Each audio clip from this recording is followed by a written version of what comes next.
Hello back. Welcome back to Somewhere Below Nirvana. I might have touched on this before, but I have new thoughts. This is classically Abby. 6 tips to get through liberals. It is not easy to bridge the gap. It's not, and there's a reason. Hello, Classic Crew, and welcome to today's video where we're going to be talking about 6 ways to talk to liberals.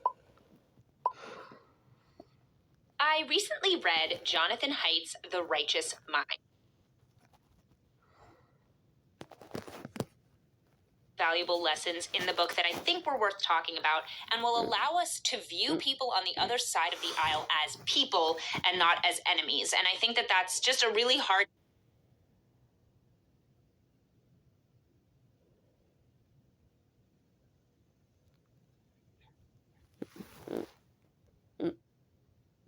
thing in American politics today, is that really often across the aisle we view each other not as humans but just as someone who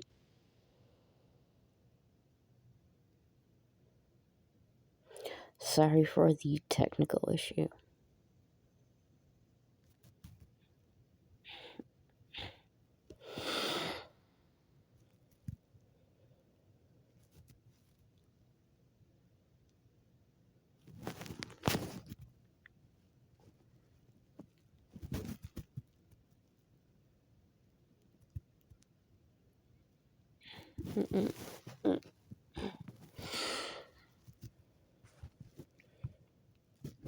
Okay, I'm going to tell you 6 ways to get through to liberals, or maybe more. Number 1, do not talk to us like we are stupid or we have no values. We do. Secondly, do not act like you're always right, because you are not.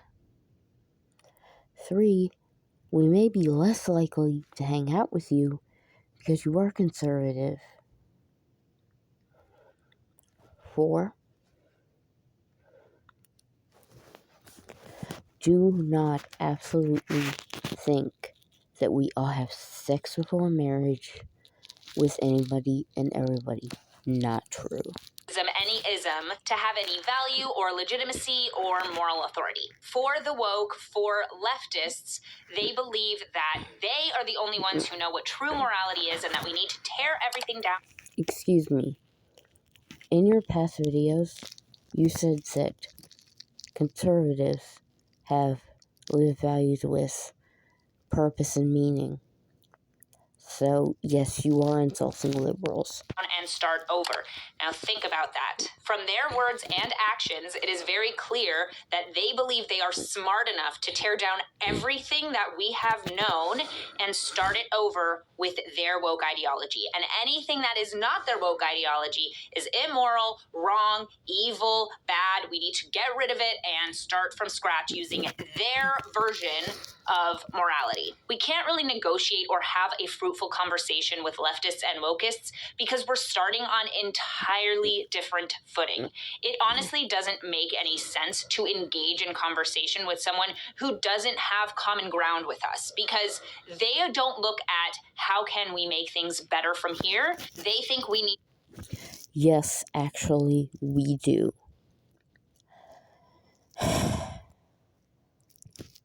to tear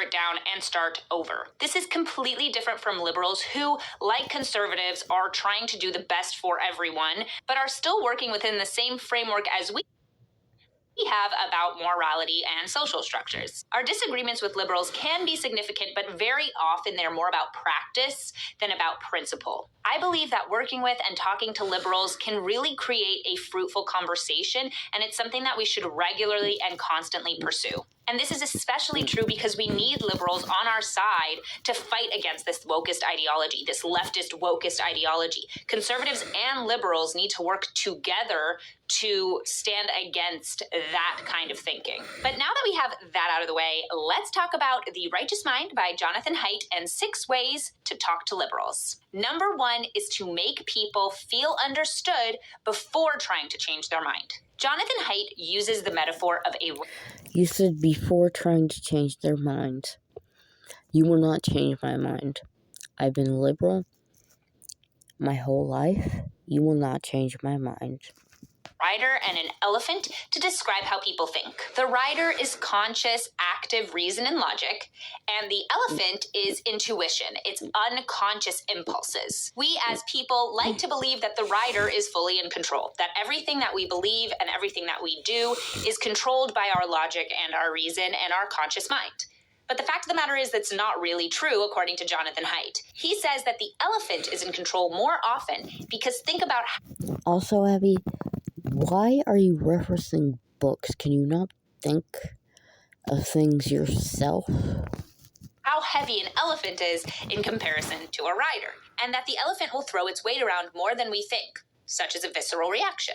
When the elephant does take control, the rider's role is to justify what the elephant did. And he'll think that it was his own idea to do that, even if it's kind of after the fact. We often will have a gut reaction to things. We'll have a feeling and then end up explaining it and justifying it and reasoning for it afterward. We create a sophisticated reason for why we believe it rather than the other way around. It's not that we will have a logical thought and then our emotions follow. Usually our emotions will go first and then our reasoning will explain that emotion for us. Jonathan Haidt writes, therefore, if you want to change someone's mind about a moral or political issue, talk to the elephant first. You basically want to understand that the person you're talking to, you're actually talking to their elephant and not to their rider. You have to appeal to their emotions first before trying to appeal to their reason.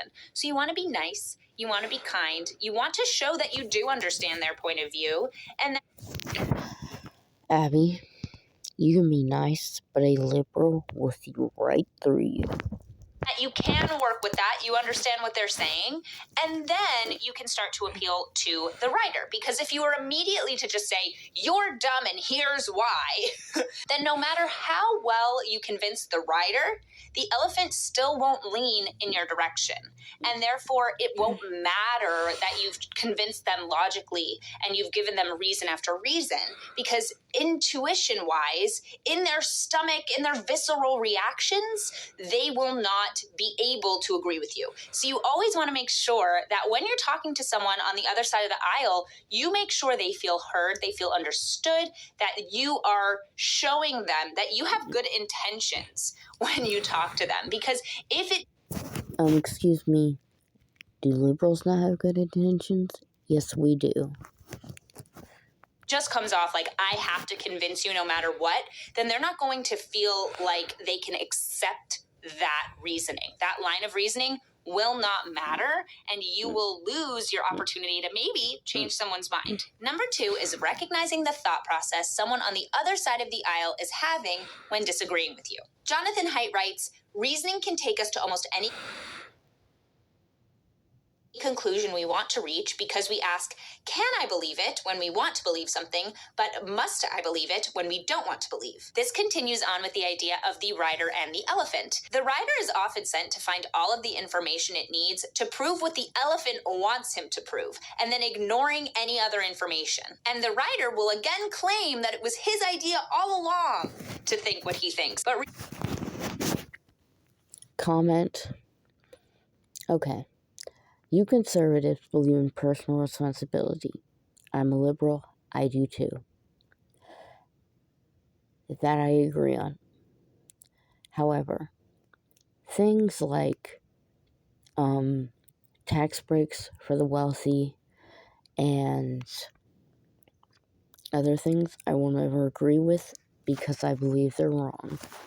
Really, it was the elephant all along. We as humans have the capability to justify all of our feelings because we have both logic and intuition. So when the elephant feels something, the rider will go out and find what it needs to prove that. So if you're having a discussion with someone on the other side of the aisle and you are... I don't need to find something or anything to prove it. Look at the conditions around you, Abby. That's all you need. That's all I need. Making logical arguments, you need to understand that they're probably asking themselves, must I believe this? Unless you have proven your point without a doubt and also made sure that the elephant feels comfortable changing gears, you won't have changed the other person's mind. So it's important to do both. Number 3 is that people in the West are weird. Let me explain what I'm talking about. So Jonathan Haidt writes, nearly all research in psychology is conducted on a very small subset of the human population. People from cultures that are Western, educated, industrialized, rich, and democratic, which forms the acronym WEIRD. Weird people are statistical outliers. They are the least typical... Excuse me, not every American is rich. Least representative people you could study if you want to make generalizations about human nature. And another interesting point is that so often the people that are used in studies are college students who are even more atypical than the average person. If you think about yourself in college, if someone were to use you as an example, it would just not be really reflective of people generally, of people working in everyday life. So what Jonathan Haidt is talking about here is how people in the West and weird people are people who only look at morality on one dimension, which is harm and fairness. Excuse me, no. I don't just look at harm and fairness. I look at reasoning, however. I don't look at how fair it is or how it's harming people. I look at the future and generations that haven't even been born yet. They don't think that morality contains any other dimensions. It's just harm and fairness. But most people from other parts of the world think that morality has many different spectrums. Western liberals analyze morality based on the individual alone and not in the context of communities. No. Incorrect again. I think about communities, and many communities are underserved and they shouldn't be. Or social obligations. Conservatives, though, they view morality as the sum of many parts. They see that there's more to morality than just harm and fairness. What this means for conservatives who have a more holistic view of morality is that we have to show liberals that the other parts of morality do fall under the umbrella of harm and fairness. Jonathan Haidt actually doesn't say this in his book, but I think it's really important. Is it moral to give tax breaks to the rich? Who do you think could use that more? A poor person or a rich person, Abby? And I think it's something he almost missed in the book. He says that there are 6 foundations of morality. He says there's the Care Harm Foundation, the Fairness Cheating Foundation, Loyalty Betrayal Foundation, Authority Subversion Foundation, Sanctity and Degradation Foundation, and the Liberty Oppression Foundation. I would argue that all of these principles of morality are actually also part of the Care Harm Foundation. And this is something that is super important to liberals because it's the only thing that they see is moral. That's the only part of morality that generally matters to them. So if that's the only one that matters to them, showing them how the 5 other principles... No. Another part of morality is freedom of religion. For example, if I am going to make a law that's going to make somebody not be able to practice their religion, I'm not going to make it. Of morality do actually deal with harm and fairness and deal with care and harm is something that can change the game when you're having a conversation with them. We just need to show that there is a deeper, broader, and more meaningful understanding of what care and harm actually means. And if you can present the other 5 principles of morality as also being about care and harm to a liberal that is weird, then you can actually change their mind because you would be... No, I'm in my 30s. You will not change my mind. You couldn't do it when I was 15. Speaking their language. Number 4 is that just because someone is born with a certain disposition, that doesn't make them predestined to be left-wing or right-wing. Their temperament could make them more predisposed, but it's not for sure. It's not guaranteed. And even if your elephant it tends to lean one way or another, right? Is maybe more libertine or is maybe more strict. And your rider can easily justify that because that's what riders do. That doesn't necessarily mean that you are going to end up being a liberal or a conservative. Honestly, people just aren't that simple and aren't that shallow. A good example is if you have actually been convinced of an idea that doesn't seem natural to your personality, you can successfully live a lifestyle that doesn't fit with who you are, in a sense. For example, if you're a more libertine person who has low anxiety, maybe wants to try a lot of new things, but you've been convinced about conservative ideas and conservative values and the meaning of religion, then you can live a conservative life. You can be a conservative. And vice versa. There are people who are conservative people who tend to feel more nervous about things or more strict, who are convinced of liberal ideas. Excuse me? I do not live a worry-free life. I am scared of what Republicans today are going to do. And I don't want it.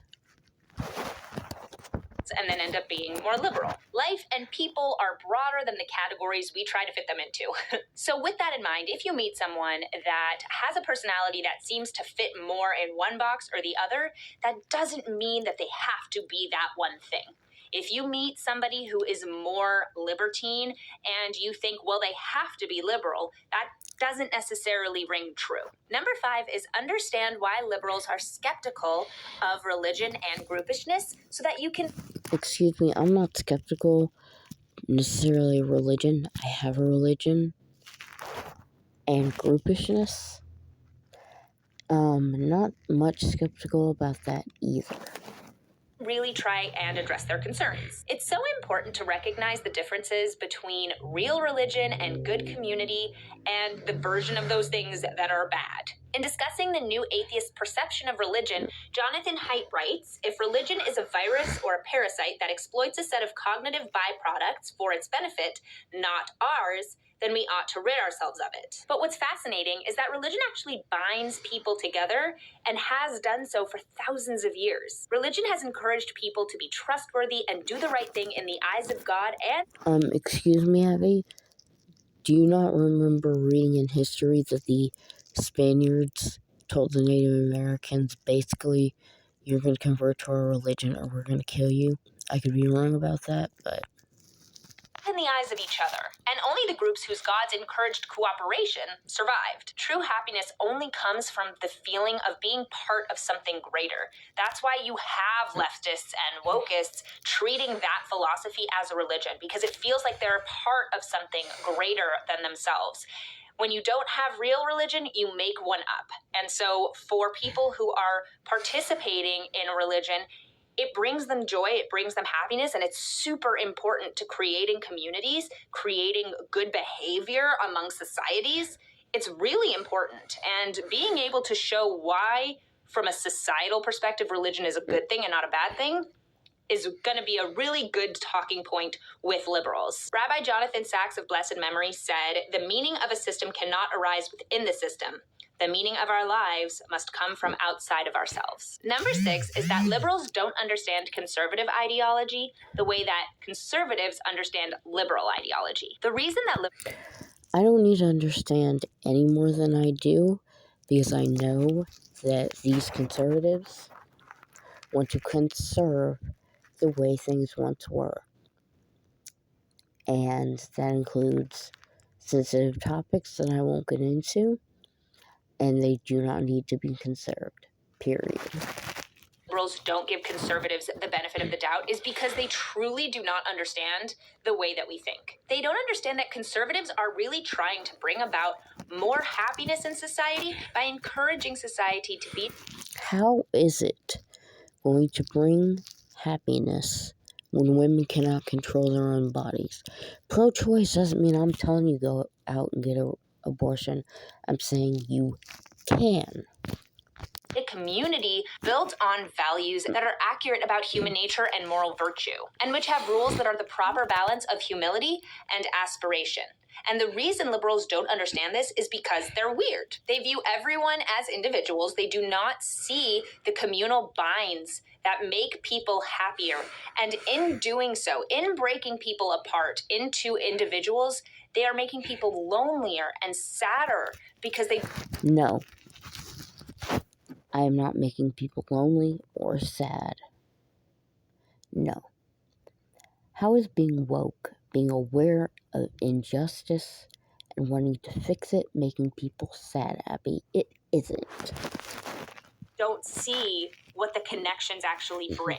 They believe that personal freedom in every moment is the highest possible good. And they have forgot that in the pursuit of liberty in this sense, they have actually made people sadder and more alone and deprived them of the duties and obligations that give people meaning. So the thing that's super... Excuse me, no. Liberals that are very religious like myself, moral meaning, are full of it. My grandma was liberal. She was full of it. Abby, think before you speak. Thank you for watching, and please comment.